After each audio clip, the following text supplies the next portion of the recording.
Friends, today's vlog is going to mostly be about drop bar.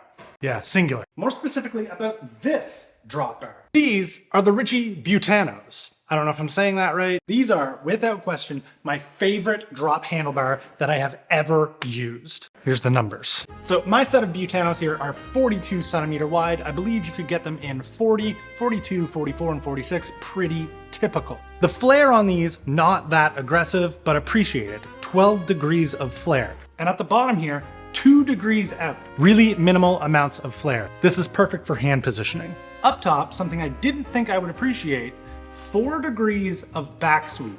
Kind of weird to look at when there's no bar tape and no levers on, but once I got it all together, best looking bar that has ever been on this bike. The tops all the way across are also consistent sizing the whole way through until the bend. 31/8. It's a nice place to keep your hands, I promise you that. They are a compact drop, pretty normal for most bars these days, so not too big of a difference between here and here, very manageable, but the bend comes back far enough so that when you put your hand in, you actually have something back here to support the palm. I've ridden bars that seem to stop like right here. Terrible, terrible things. Love this. And that bit of extra length here, along with the minimal flare, well, it just really puts your arms in a happy, happy position. And this setup with these bars is what I managed to achieve my longest ride with. Unbelievably comfortable setup, and what I really love about the Butanos is they're not trying to be something that they aren't. They're a slightly flared road drop. They're not trying to be these like wildly flared bars that I don't necessarily love.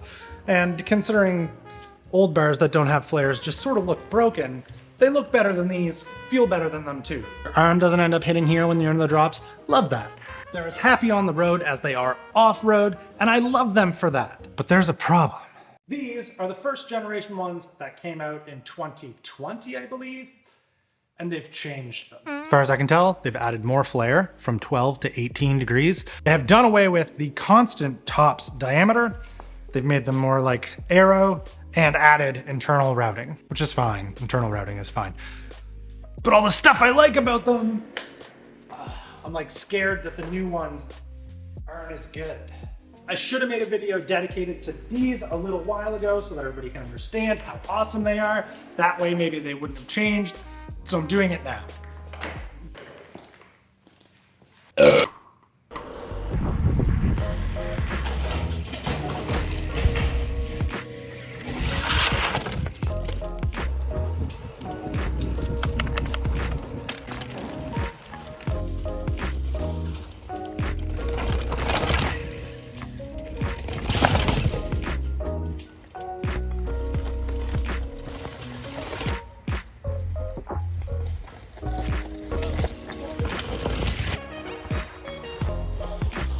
Cambers.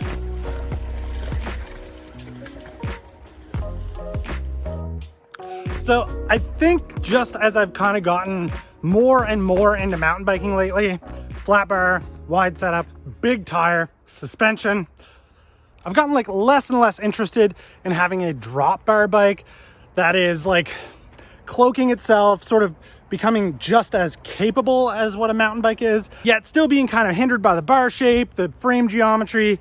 A lot of them are like rigid, like a lot of gravel bikes I ride, rigid.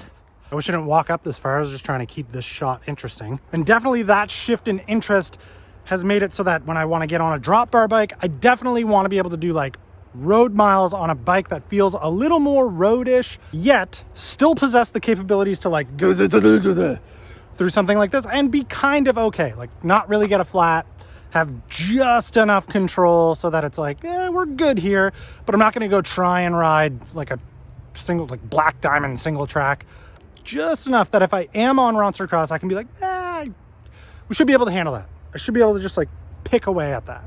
And I think the Butanos, the old Butanos allowed for that. I'd be interested to see if the 12 degrees of flare versus the 18 degrees is like super noticeable. It's kind of noticeable in pictures when you compare the two. My main concern is like once they get too wide, they just kind of feel like they're trying to be drop mountain bike bars, and that's not what I want. That's not what I want on this bike. What I want is this, which is what I have, but what if I crash and break them? Ooh, what do you do?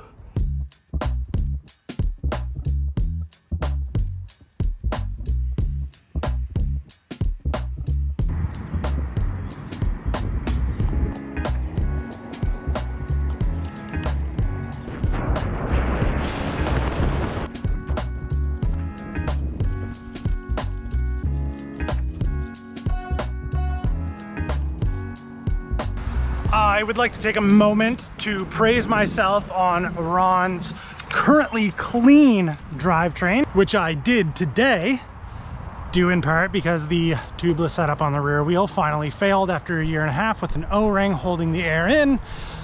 Kinda made a mess with sealant trying to do it again. This thing is now gonna be running tubes for a little while. I need to get some tube.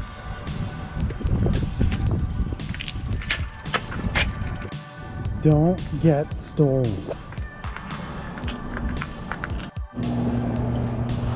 Works. Genius. My friend Corey made this bag. Included string. Kind of keeps it stable. Today it was a bike lock.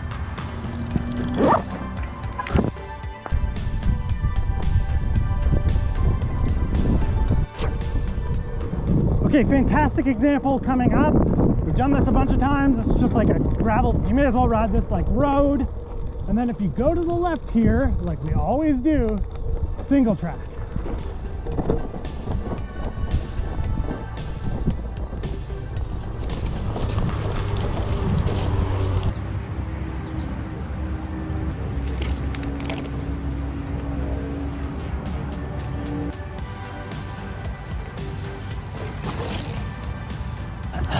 That was Zach. Remember Zach from like past cross vlogs? I'll see if I can find a clip.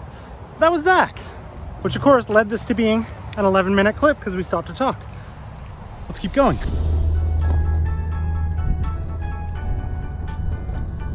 Okay, I'm bordering on having spent maybe a little too much time out in the sun.